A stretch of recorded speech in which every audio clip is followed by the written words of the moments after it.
2개 중에 너가 생각한다. 나 이거 할까? 나 지금 뭐야 진짜. 좀 쓸게. 좋아요. 그 콘셉트 정하는 거 하셨나요? 네. 네.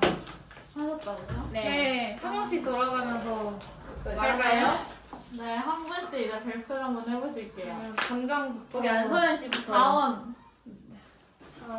제가 할까요? 이름을 생략해주고 애칭으로 통일해주세요. 우리 서띠? 오마이갓. 애칭을 한 명씩 정할까? 아니야, 그런 거 하지 마. 그냥, 그런 거 하지 마. 그냥 님이라고 할게. 님 님이 하실래요? 무슨 소리세요? 네, 저부터 할게요. 네. 좋아요. 제가 정한 콘셉트는요. 네. 현실에서 행복하지 않다고 생각하는 사람이 네. 막상 엄청난 행복을 마주해도 현실 같지 않고 꿈이라고 생각하는 이야기입니다. 심오하네요. 전 콘셉트. 다음 분.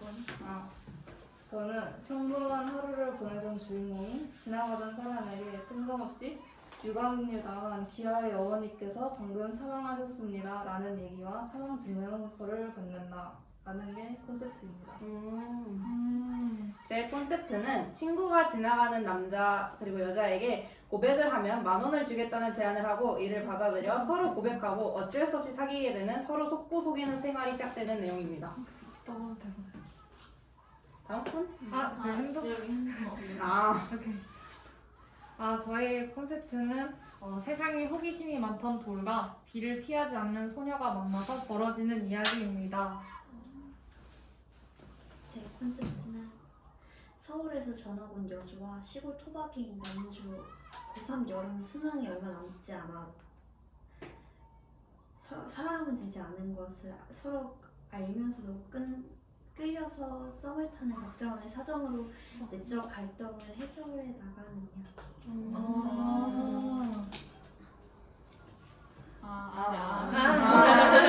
오케이. 다들 말이 하시네요. 다들 했어.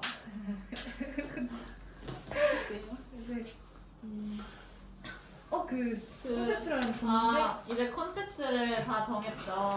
이제 그 다음에 이제 인물을 구성을 해야 되는데요. 네, 해야 됩니다. 그래서 인물을 어떻게 해야 만들어야 되는지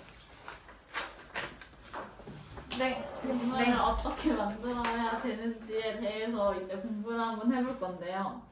우선 첫 번째, 인물의 필수 조건이 있어요.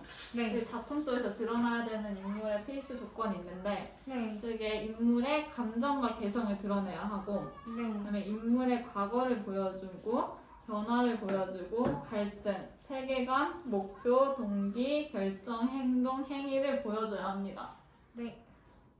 그래야지 좋은 인물이라고 할 수 있어요. 작품 내에서. 인물에 관한 모든 것은 제시한 변수에 달려 있고요.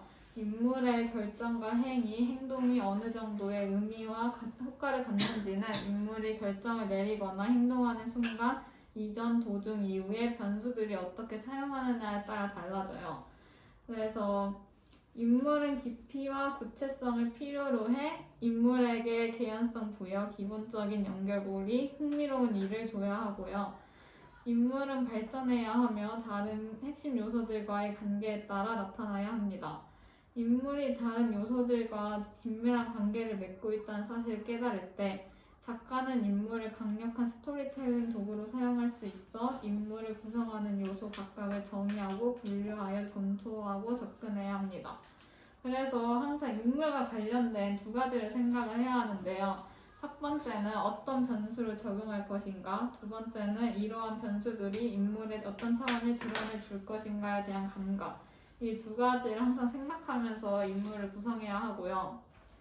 그래서 인물들이 어째서 이러한 선택이나 행동을 보여주는지, 이러한 선택과 행동이 이들의 진정한 성격을 어떻게 가리고 있는지를 보여주려면 보다 복합적인 차원이 필요해요. 그래서 근데 인물의 변한 점이 지나치면 안 되고 아닌 경우라도 불필요할 정도로 디테일하게 인물을 묘사하진 않아야 해요. 그래서 꼭 필요한 의미 있는 점들로만 인물을 구성해야 합니다. 그래서 그 인물을 구성함에 있어서 인물의 3차원이 있는데요. 3차원으로 나눠져요. 그래서 1차원을 예시로 보면 다른 사람들에 비해 유독 종교적인 인물이 있다. 이게 1차원이고 2차원은 그가 대단히 종교적인 사람인 양 행세하는 까닭은 그가 신자라고 굳게 믿는 종교적인 아내와의 결혼 생활을 유지하기 위해서다. 2차원, 3차원은 하지만 속을 들여다보면 출장을 갔다가 아무 여자하고나 밤을 보내는 남자일 수도 있다. 이 비밀이 숨겨져 있는 게 3차원이라고 할 수 있고요. 그래서 인물의 첫 번째 차원은 겉으로 드러나는 특이한 정의나 버릇인데 이게 인물이 세상을 바라보고 행동하는 방식을 드러내고요. 인물에게서 표면적으로 드러나는 특질에 과도한 의미를 부여해서는 안 되고 왜냐하면 이들이 인물의 진짜 모습을 보여주지 않기 때문이고요. 그래서 주인공이 어째서 이러한 선택을 내리는지 그의 선택이 어떤 상황으로 이어지는지를 우리가 알 수 있기 전까지 이러한 모습들은 인물의 1차원에서 머무르고 복수심이나 원한 같은 거는 1차원적인 모습에서는 드러나면 안 됩니다. 그리고 인물의 두 번째 차원은 과거와 내면의 악마고요. 첫 번째 차원에서 인물의 별난 모습을 보여주었다면 두 번째 차원에서는 이러한 모습을 보이는 이유를 설명합니다. 인물의 내면을 보게 되고요. 첫 번째 차원을 통해 만들어낸 인물이 겉으로 드러내는 성격은 여기서 관계가 없습니다.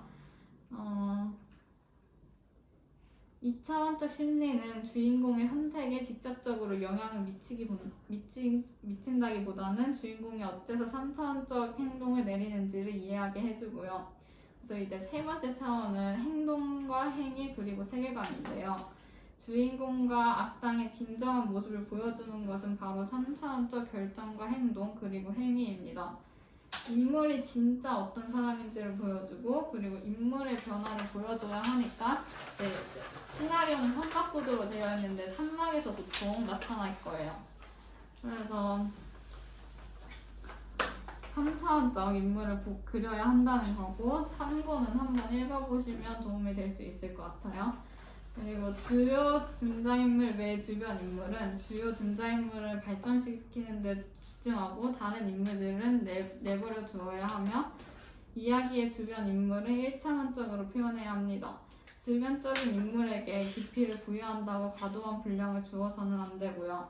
주변적인 인물은 플롯을 설명하는 데 도움이 되어야 하고 때로는 주요 인물을 부각시키는 데 도움이 될 수 있습니다.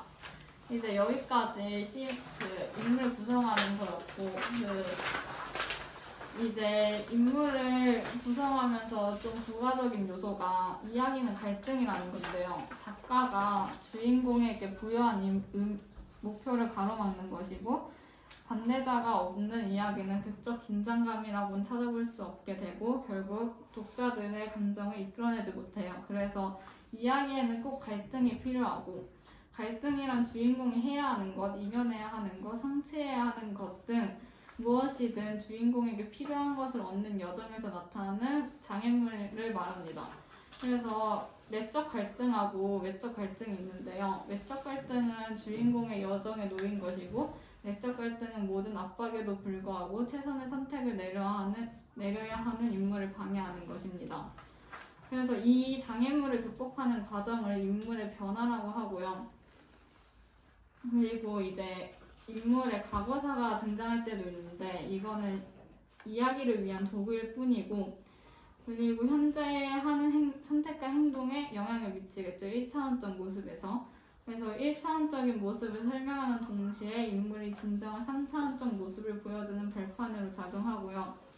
그래서 과거를 자세하게 쓰기보다는 독자가 직관적으로 파악할 수 있을 정도로만 적당히 쓰는 편이 좋습니다.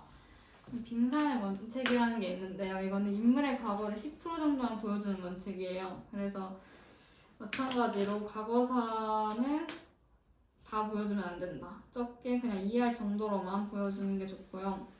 그리고 인물의 세계관도 있어요. 거기에서 한 사람의 가치, 정치관, 선호도 등 어떤 태도에서 보이는 믿음과 편견, 버릇, 선택의 총합을 말하고요.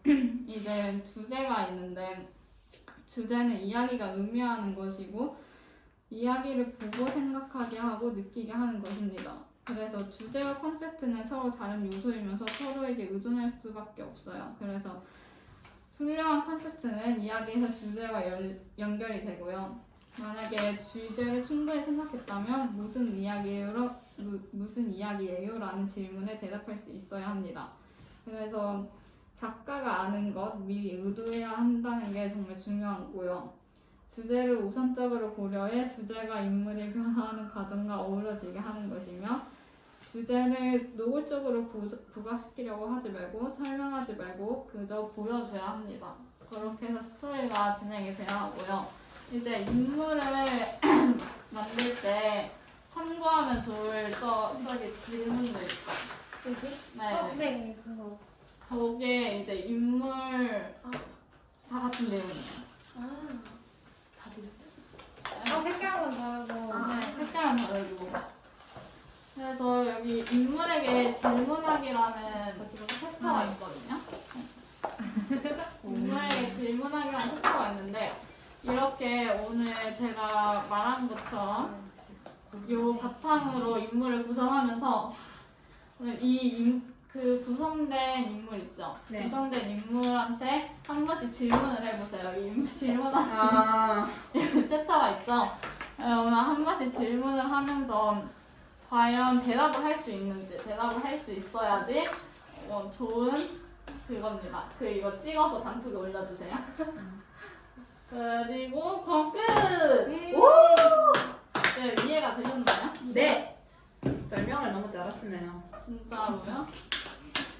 근데 왜 자꾸 째려고 쓰시는 거예요? 아, 저 그거 제 습관성 못한대요. 어디에 있었어? 진짜 겁나 많아. 얘 째려고 쓴 거. 아니, 제 습관성, 이게 째 누를 때까지 Shift 키를 계속 누르고 있는 거야. 그래서 째가 돼. 그러네? 내 습관성 어디 못해. 어디?